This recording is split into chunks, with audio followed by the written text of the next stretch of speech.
आज आप एक नम गुफा में जागते हैं, यह और भी ठंडा हो गया है और जल्दी बर्फ और हिमपात आपकी बस्ती को ढक लेगा। ये कहीं और देखने का समय है, लेकिन पहले नाश्ते में आप खुद को एक चमड़े में लपेटते हैं, एक भाला लेते हैं और अपने साथी जनजाति के सदस्य के साथ मिलकर एक मेहमत की थकाऊ खोज पर नंगे पैर चलते हैं, जिसमें कई भूखे दिन लग सकते हैं। हर कोई शिकार के साथ वापस नहीं आएगा। रास्ते में आपको एक विशाल कृपाण दांतेदार बाघ या एक गुस्सैल मादा विशालकाय सुस्ती मिल सकती है, लेकिन आप और भी कम भाग्यशाली थे।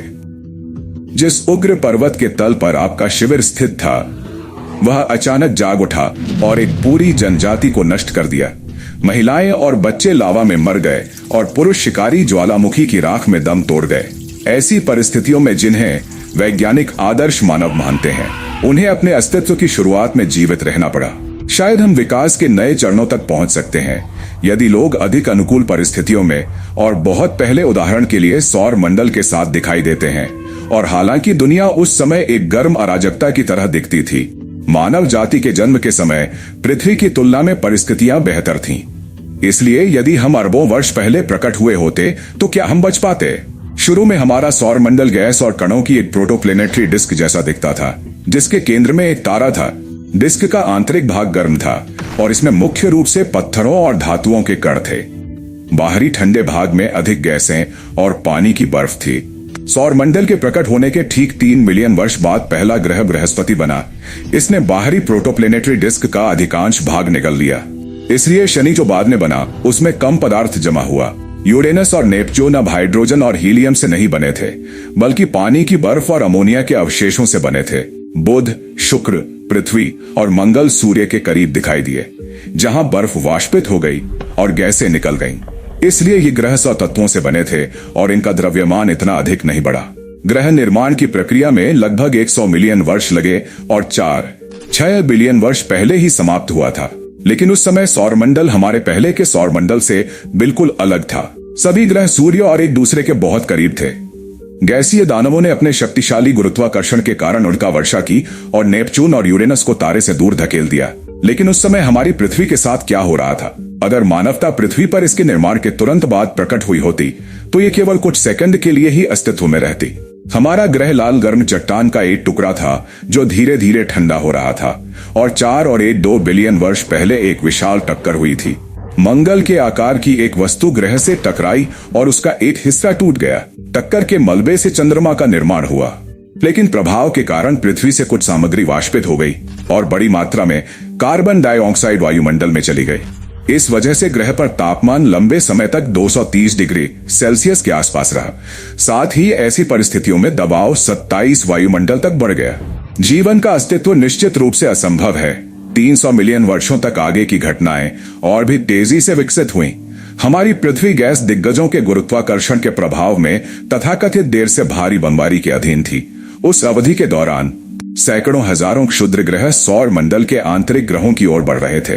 पृथ्वी उल्कापिंडों के प्रभाव से क्रेटरों से ढकी हुई थी और उनमें से लगभग 20 किमी से अधिक व्यास के थे। यह जानने के लिए कि कितनी बार उल्कापिंड पृथ्वी से टकराए हैं, चंद्रमा की सतह पर ज्यादातर क्रेटर उसी अवधि में बने थे, लेकिन देर से भारी बमबारी का भी सकारात्मक प्रभाव पड़ा।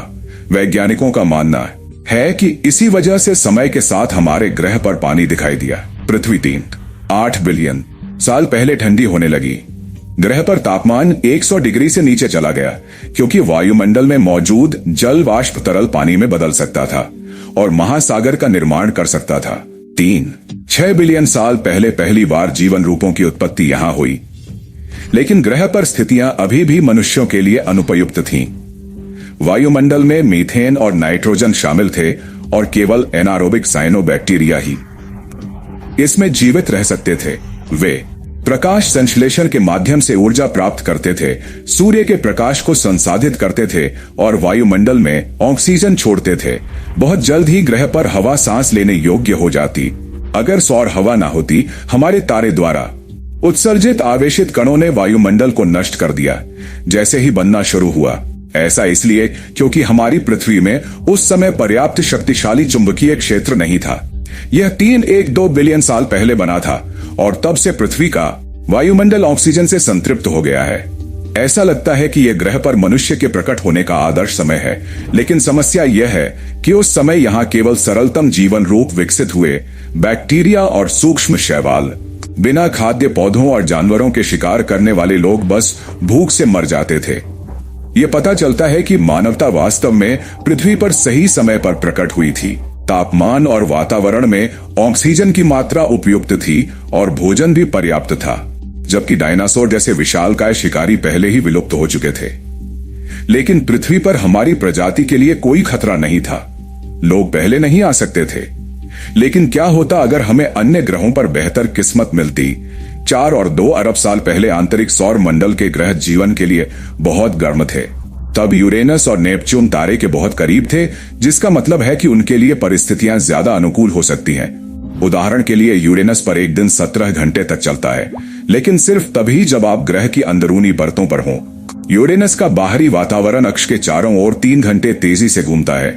इससे पूरे सौर मंडल में ग्रह के ध्रुवों पर सबसे शक्तिशाली तूफानों में से कुछ बनते हैं। हालांकि यूरेनस और नेपच्यून बर्फ के विशालकाय हैं, गैस के विशालकाय नहीं। फिर भी उनके पास ठोस सतह नहीं है।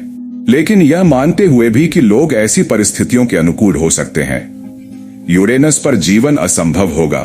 तथ्य यह है कि सौर मंडल में अन्य वस्तुओं के विपरीत यह वास्तव में 2018 में अपनी तरफ से लेटा हुआ घूमता है।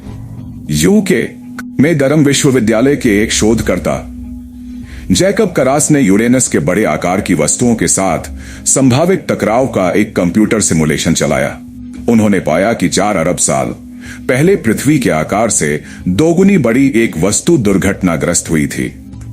ग्रह पर प्रभाव ने चट्टान और बर्फ के टुकड़ों को यूरेनस की कक्षा में भेजा और हो सकता है कि उन्होंने छल्ले और चंद्रमाओं के निर्माण में योगदान दिया हो। लेकिन सबसे महत्वपूर्ण बात यह है कि टक्कर के बाद ग्रह की धुरी 98 डिग्री के कोण पर झुक गई, जिसके कारण सूर्य यूरेनस को असमान रूप से गर्म करता है। यहाँ एक मौसम 21 साल तक रहता है और इनमें से 2 मौसमों के दौरान ग्रह अपने ध्रुवों में से एक द्वारा तारे की ओर मुड़ जाता है। वास्तव में इस समय यूरेनस के एक आधे हिस्से पर एक आंतरिक रात और दूसरे पर दिन होता है। दोनों बर्फ के विशालकाय ग्रह उन पर जीवन की उपस्थिति के लिए बिल्कुल अनुपयुक्त हैं, खासकर एक इंसान के लिए। लेकिन उनके उपग्रहों के बारे में क्या? लगभग 4 अरब साल पहले जब नेपच्यून धीरे धीरे सूर्य से दूर चला गया और अपनी वर्तमान कक्षा की ओर स्थानांतरित हो गया, तो यह एक द्विआधारी ग्रह प्रणाली से टकरा गया। यह अंतरिक्ष वस्तुओं की एक जोड़ी थी जो एक दूसरे के चारों ओर नहीं, बल्कि प्लूटो और इसका उपग्रह शेरोन नेपच्यून से टकराने के बाद अंतरिक्ष में फेंक दिया गया और दूसरा बर्फ के विशालकाय ग्रह का उपग्रह बन गया। आज हम इसे नेपच्यून के सबसे बड़े चंद्रमा के रूप में जानते हैं। ट्राइटन वैज्ञानिक उपग्रहों के बारे में बहुत कम पता लगा पाए हैं, जो संभवतः साथी ग्रह से टकराने से पहले गुजरे थे। ट्राइटन अब काइपर बेल्ट में परिक्रमा करता है। यह क्षुद्र ग्रह बेल्ट सौर मंडल के ग्रहों की कक्षाओं के बाहर है, लेकिन अरबों साल पहले यह हमारे तारे के बहुत करीब था। इसका मतलब है कि उस समय ट्राइटन पर तापमान बहुत अधिक हो सकता है।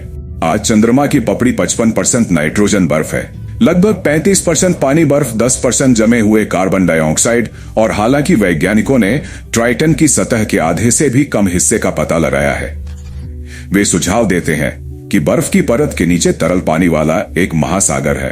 अब उपग्रह की सतह का तापमान 235 डिग्री सेल्सियस से ऊपर नहीं बढ़ता है, लेकिन सुबह के समय सौरमंडल के निर्माण के समय ट्राइटन बहुत गर्म हो सकता था। और अगर यह पानी के महासागर से ढका हुआ विश्व होता तो मानवता इस पर जीवित भी रह सकती। लेकिन हमें पंख विकसित करने पड़ते और बिना भूमि वाले ग्रह पर जीवन के अनुकूल होना पड़ता। और हालांकि ये आदर्श से बहुत दूर है, हमारे सिस्टम के अधिकांश अन्य ग्रहों पर अगर लोग 4 अरब साल पहले बृहस्पति पर दिखाई दिए होते तो वे दम घुटने में भी कामयाब नहीं होते। वे या तो गैस के विशालकाय ग्रह पर पड़ने वाले भारी दबाव से चपटे हो जाते या वायुमंडल में शक्तिशाली तूफानों में से किसी एक के द्वारा टुकड़े टुकड़े हो जाते। दिलचस्प बात यह है कि ग्रह की सतह पर कोई प्रसिद्ध बड़ा लाल धब्बा नहीं था। यह मेगा तूफान केवल 350 साल पहले दिखाई दिया था। लेकिन वैज्ञानिकों का सुझाव है कि अतीत में बृहस्पति पर एक ही समय में कई समान वायुमंडलीय घटनाएं हो सकती थीं। इसके अलावा सौरमंडल के अधिकांश अन्य ग्रहों की तरह बृहस्पति भी लगभग 4 और 50 वर्षों तक टकराव से नहीं बच पाया है। 2 बिलियन वर्ष पहले पृथ्वी के द्रव्यमान से 10 गुना अधिक द्रव्यमान वाला एक विशालकाय प्रोटोप्लैनेट इससे टकराया था। एससीआई का मानना है कि यह टक्कर बताती है कि बृहस्पति का केंद्र इतना अजीब क्यों है। बात यह है कि गैसीय विशाल ग्रह के अंदर भारी तत्वों को ग्रह के केंद्र में केंद्रित किया जाना चाहिए था, लेकिन इसके बजाय उनमें से कुछ अलग अलग स्थानों पर बिखरे हुए हैं। वायुमंडल की परतों पर प्रभाव इतना शक्तिशाली था कि इसने बृहस्पति की आंतरिक संरचना को हमेशा के लिए बदल दिया। लेकिन ब्रह्मांडीय पैमाने पर प्रलय के बिना भी गैसीय विशालकाय ग्रह पर जीवित रहना असंभव है। शनि के लिए भी यही बात लागू होती है। इस ग्रह का घनत्व पानी से भी कम है और इस पर जीवन की कल्पना करना भी मुश्किल होगा। हालांकि अगर मानवता शनि ग्रह पर इसके बनने के तुरंत बाद दिखाई देती तो यह ग्रह बिना छलनों के भी इस ग्रह को पकड़ सकता था। कैसिनी मिशन के दौरान वैज्ञानिकों ने देखा कि ग्रह के चारों ओर के छल्ले बहुत चमकीले थे। मुद्दा यह है कि वे 90% पानी की बर्फ हैं और अगर छल्ले अरबों साल पहले दिखाई देते तो वे बहुत पहले ही धूल से ढक जाते और अपनी चमक खो देते। कैसिनी मिशन के वैज्ञानिक जेफ केजी का मानना है कि शनि के छल्ले डायनासोर के समय में बने होंगे, इसलिए उनकी उम्र केवल 70 से 200 मिलियन वर्ष है। लेकिन अगर पहले लोगों के पास इस ग्रह पर जीवित रहने का कोई मौका नहीं है, गैसीय दानवों के बारे में क्या कहा जाए, तो सौरमंडल के चट्टानी ग्रहों के बारे में क्या कहा जाए। बुध ग्रह की संरचना शनि या बृहस्पति की तुलना में पृथ्वी से बहुत अधिक मिलती जुलती है और यद्यपि यह सूर्य के सबसे निकट है, लेकिन इस पर तापमान दिन में लगभग 430 डिग्री से लेकर रात में लगभग 180 डिग्री तक रहता है। नासा के अंतरिक्ष यान ने ग्रह के उत्तरी ध्रुव पर क्रेटरों में पानी की बर्फ जमा होने की भी खोज की थी। लेकिन क्या मानवता बुध ग्रह पर जीवित रह सकती है? इसके निर्माण के 1 अरब वर्ष बाद ही ग्रह की सतह ठंडी हो गई, इसका आकार कम हो गया और इस पर ज्वालामुखी गतिविधि बंद हो गई। इसके बावजूद बुध ग्रह में चुंबकीय क्षेत्र है और यद्यपि यह पृथ्वी से लगभग 100 गुना कमजोर है, लेकिन यह ग्रह को सौर हवा से बचाने के लिए पर्याप्त है। लेकिन इससे भी ग्रह को वायुमंडल बनाने में मदद नहीं मिली। यह इतना छोटा है कि इसका गुरुत्वाकर्षण हवा को रोक नहीं सकता। लोग बुध ग्रह पर कुछ सेकंड भी नहीं टिक पाते। लेकिन ऐसे ग्रह हैं सौर मंडल में मानवता जिस पर अस्तित्व में रह सकती थी और विकसित हुई, वह पृथ्वी से भी बदतर नहीं थी। जब हम पृथ्वी से परे जीवन की संभावना के बारे में बात करते हैं तो मंगल ग्रह पहली चीज है जो दिमाग में आती है। डॉक्टर रेबेका मैककॉली, नासा शोधकर्ता का मानना है कि 4.5 अरब साल पहले मंगल ग्रह पृथ्वी के समान था। दोनों ग्रहों में एक ही तत्व थे, लेकिन हमारी पृथ्वी के विपरीत जो कठिन समय से गुजर रही थी। मंगल ग्रह पर स्थितियां बहुत हल्की थीं। 2018 में क्यूरियोसिटी रोवर के निष्कर्षों के आधार पर नासा ने पुष्टि की कि अतीत में नदियां और महासागर थे, गर्म वातावरण और यहां तक कि लाल ग्रह की सतह पर कार्बनिक पदार्थ भी थे। वैज्ञानिकों का सुझाव है कि ग्रीन हाउस प्रभाव के कारण ग्रह पर तापमान बनाए रखा जा सकता है। तथ्य यह है कि 4 अरब साल पहले सूर्य आज की तुलना में लगभग 30% कम मंद और ठंडा होना चाहिए था, और अगर मंगल ग्रह पर यह पर्याप्त गर्म था तो इसका वातावरण घना था, और अगर वातावरण तरल पानी होता तो मानवता सहज महसूस करती और कोई अत्यधिक तापमान नहीं। लेकिन केवल थोड़े समय के लिए तथ्य यह है कि 4 अरब साल पहले मंगल का चुंबकीय क्षेत्र आधुनिक पृथ्वी की तरह ही शक्तिशाली था। इससे ग्रह अपने वायुमंडल को सौर हवा से बचाने में सक्षम था। दोस्तों, ये जानकारी आपको कैसी लगी अपनी राय कमेंट में जरूर दे। दोस्तों, वीडियो को लाइक और इस चैनल को सब्सक्राइब भी कर दे। मुझे पता है बिना मांगने से कुछ नहीं मिलता। धन्यवाद।